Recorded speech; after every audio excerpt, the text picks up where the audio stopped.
हमारी जमीन ले सकती है। तो ऐसे कानून बनाने का काम जो अंग्रेजों के जमाने में हो गया था, वो काम किया था अंग्रेज लड़ के ऐसे कानून बनवाए थे, वो टंट्या मामा थे। और सबसे पहले कहते हैं कि पुलिस भर्ती जो अंग्रेजों में पुलिस की भर्ती होती थी, तो उसमें भी उन्होंने कहा था, ये मांग करी थी कि मुझे कोई भी नहीं पकड़ सकता है, मुझे सिर्फ पकड़ सकता है तो मेरा भाई ही पकड़ सकता है। तो उस जमाने में उन्होंने मांग करी थी युवाओं को भर्ती करने के लिए पुलिस में। तो सबसे पहले सरकारी व्यवस्था में जाने का काम और मांग करी थी, तो वो उनकी बदौलत थी, टंट्या मामा की बदौलत थी। हमें हमारे पुरखाओं को क्यों याद रखना चाहिए, हमारे अपनों को क्यों याद रखना चाहिए, क्यों उनको पूजना चाहिए?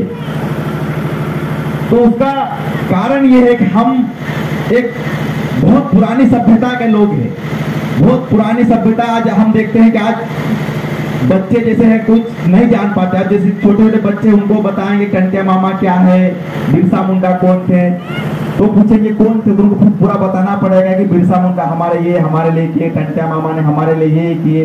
तो ऐसे जो छोटे छोटे जब तक आयोजन नहीं होंगे तब तक हम नहीं जान पाएंगे। और जो आज जो देखने को मिलता है, हम पुरानी संस्कृति सभ्यता को, सारी चीजों को छोड़कर नए तरीके से जा रहे हैं। पहले जमाने की बात अलग थी, अभी की बात अलग थी। पहले जमाने में से कहते थे कि अभी जैसे देख रहे कि आज जो कोरोना जो आया है, आपने देखा होगा कि सारे विश्व में हाय तौबा मची हुई थी। पूरे भारत के लोग एक ही आस में लगे थे, पूरे विश्व के लोग, कि कैसे जीना है, जीना कैसे इस धरती पर। सब मर रहे थे, लेकिन ज्यादातर इफेक्ट अगर नहीं पड़ा तो वो सिर्फ किस पे नहीं पड़ा, आदिवासी के ऊपर। क्यों? क्योंकि आदिवासी को इस संस्कृति, जल जंगल जमीन में, सभ्यता में कैसे जीना है, कैसे रहना है, ये उसको आदिवासी को अच्छे से मालूम है, उसको अच्छे से पता है। तो सारी दुनिया को पता चलने लगा है कि आदिवासी की जैसे हमको रहना पड़ेगा।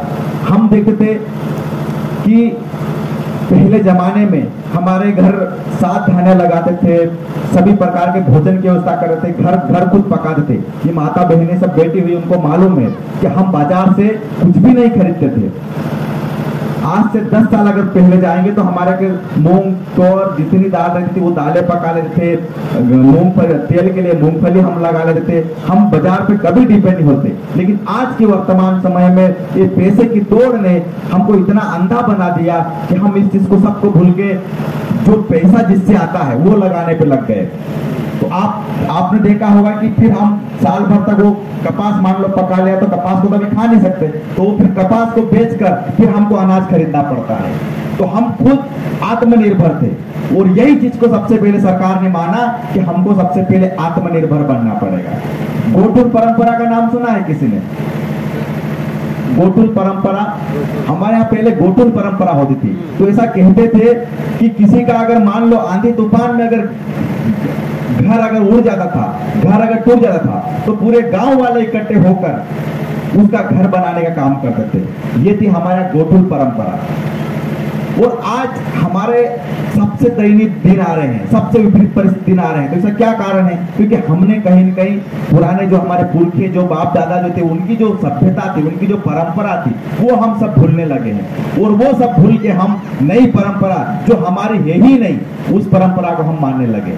और उसी का कारण है कि आज जब से ज्यादा दुख तकलीफ जो हम होती है, उसी का कारण है। तो ऐसे जो कार्यक्रम, एक बार ये कार्यक्रम को ऑर्गेनाइज करने वाली टीम के लिए एक बहुत शानदार तालियां बजा दीजिए। क्योंकि ये जब हम कार्यक्रम करेंगे, ऐसे जब हमारे जब आयोजन होगी, तो हम एक दूसरे से कनेक्ट होंगे, हम जाने हमारी क्या परंपराएं होती थी, हम कैसे जीते थे, हम कैसे रहते थे, ये चीज को हम जान पाएंगे। तो इन चीजों को हमें जानना बहुत जरूरी है, बहुत सख्त आवश्यकता है। और जो पुरानी जो परंपराएं हैं, उनको वापस जिंदा करना पड़ेगा। आज आप देख रहे हैं कि पूरी सरकारें लगी हुई है, बड़े बड़े कार्यक्रम, टंट्या मामा उनको याद आ रहे हैं, बिरसा मुंडा याद आ रहे हैं। वो क्यों याद कर रहे हैं उनको? आज क्या कारण है कि सरकार को याद करना पर टंट्या मामा को अलग से नाम परिवर्तन कर रहे हैं, टंट्या मामा के नाम पर शहादत दिवस मना रहे हैं, बिरसा मुंडा जयंती मना रहे हैं? क्योंकि ये जागरूकता का कारण है। आज जो 2 साल जब टंट्या मामा 2 साल पहले जब थे हमारे बीच में, उनकी नई विचारधारा जिंदा हो रही है, उनकी विचारधारा जिंदा हो रही है। युवाओं में एक नया जोश जाग रहा है। युवाओं ने किसी ने सोचा नहीं होगा कि यहाँ डहेर में गांव में ऐसा कार्यक्रम होगा, टंटा के विचारों पर बात होगी, बिरसा के विचारों पर बात होगी, आदिवासी जल जंगल जमीन की बात होगी, किसी ने नहीं सोचा था। लेकिन ये विचारधारा जिंदा हो रही है। तो इस विचारधारा को हर किसी को डर लग रहा है, बड़ी बड़ी राजनीतिक पार्टियों को डर लग रहा है कि ये एकत्रित हो रहे हैं ये। और ये विचारधारा क्यों जिंदा करना है? क्योंकि हमें जिंदा रहना है। हमारे पास आज जल जंगल जमीन है, हमारे पास, मैंने सबसे पहले ही कहा था कि आज हमारे पास जमीन, कुछ जमीनें बची है, कहीं न कहीं हमारे पुरखाओं की देन है। हमारे बाप दादाओं ने कभी जमीनें नहीं बेची। आप लोगों ने देखा हो, कहते ना पेट के पोतले बांधना, इधर क्या बोलते पता नहीं, हमारे बोले पेट के पोतले बांध कर हमने जमीनें रखी। हम भले खाने को नहीं रहता था, लेकिन मजदूरी करते, लेकिन जमीनें कभी नहीं बेची। उन्होंने ऐसे कर करके हमारी जमीनें बचे, क्योंकि हमारे बाप दादा को ये बात मालूम थी कि आदिवासी जिंदा रह सकता है तो जल जंगल जमीन से जिंदा रह सकता है, वरना जिंदा नहीं रह सकता है। अगर हमारे पास जमीन छीन गई थी, जैसे मछली एक पानी में रहती है तो मछली सिर्फ पानी में जिंदा रह सकती है। पानी से अगर मछली को बाहर निकाल दिया तो मछली जिंदा रह पाएगी क्या?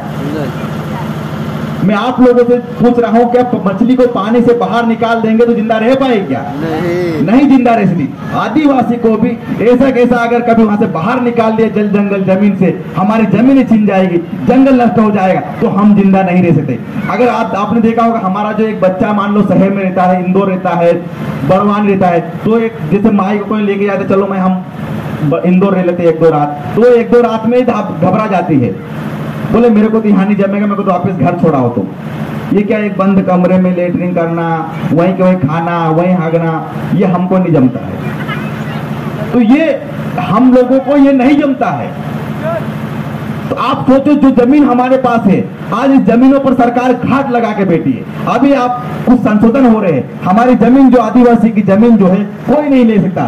सरकार ऐसे कानून में संशोधन करने के लिए तैयार हो रही है। वो संशोधन करके वो ये चाह रही है कि जमीनें हम छीन ले, क्योंकि उनको मालूम है अगर हमारे से जमीन छीन हम कैसे रहेंगे, मालूम है हम मछली को जैसे निकाला वैसे हम निकल के मर जाएंगे हम। तो सबसे पहले हमें इस जमीनों को, जंगलों को इनको बचाना है। हमारे पास जमीनें, इन्होंने और रास्ते निकाल लिए। आपने देखा होगा जैसे यहाँ तक पानी आज भर गया है, अभी कुछ समय उंडाड़ा तो देखेंगे तो नर्मदा नदी भी सूखने की कगार पे आ जाएगी। लेकिन अभी जैसे कुछ इतना पानी हमें रोक के गए, तो ये जमीनें जो हमारी जो जमीनें थी, ये जमीनें इस बहाने डैम बांध बना रहे हैं, नहरें बना रहे हैं, बड़ी बड़ी फैक्ट्रियां लगा रहे हैं, उसके बहाने हमारे जमीनें जिंद रही। लेकिन हमें सबसे पहले यही काम करना है, जल जंगल और जमीन को बचाना है। आज जो मैं यहाँ आप लोग बीच में आया हूँ, तो कुछ चीजें मैं आप लोगों से उम्मीद कर रहा हूँ कि आप लोग कुछ चीजें यहाँ से लेके जाए। यहाँ से जाए तो घर जाके कुछ प्रतिज्ञा ऐसी है जो कुछ न कुछ लेके जरूर जाए। इन युवाओं ने 50-50 रुपए, 20-20 रुपए, 100-100 रुपए जो इकट्ठा कर कार्यक्रम किया है, उसका कुछ फायदा मिलना चाहिए। ये कार्यक्रम के लिए कोई नेताओं का पैसा ले, कोई फ्री फोकट का पैसा लगाए, ये आप